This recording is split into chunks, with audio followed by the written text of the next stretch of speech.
place that's supposed to be taking care of vulnerable children. Over-policing is what they call tasing a migrant child.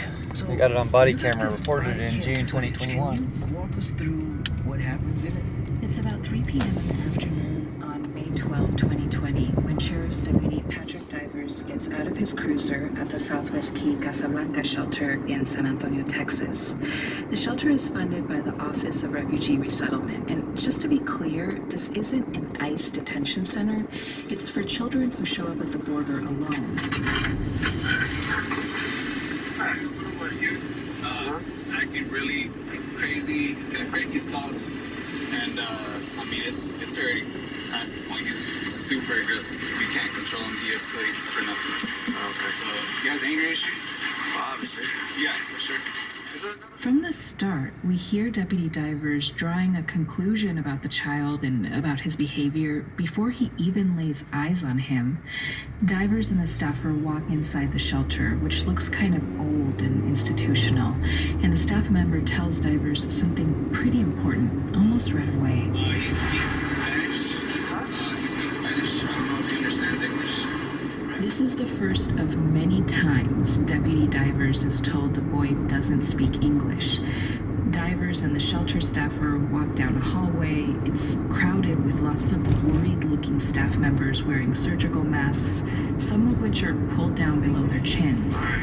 What's he mad about? He's acting pretty quick. Apparently something educational class that he don't like. The boy is sitting on the lid of a toilet in a bathroom. He's wearing a navy blue t-shirt. His hair is tied up in a top knot. We're not using his name because he's a minor and we want to protect his identity as a child seeking asylum in the U.S. So what's going on?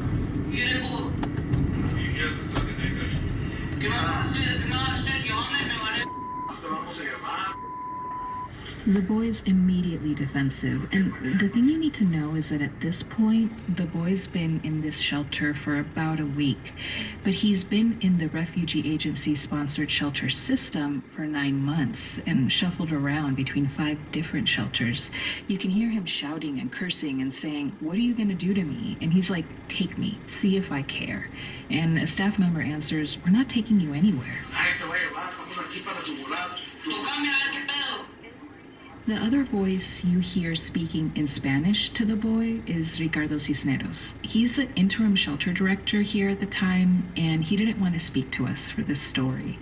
The boy is saying to Cisneros, "Touch me and see what happens." And Cisneros is reassuring him that he's not going anywhere, that no one's going to touch him. "I want you to stay with us," he tells the child. That could be de-escalation if you do it right. The next few minutes are tense. The boy nods towards the deputy and says, "You think I'm scared of you?"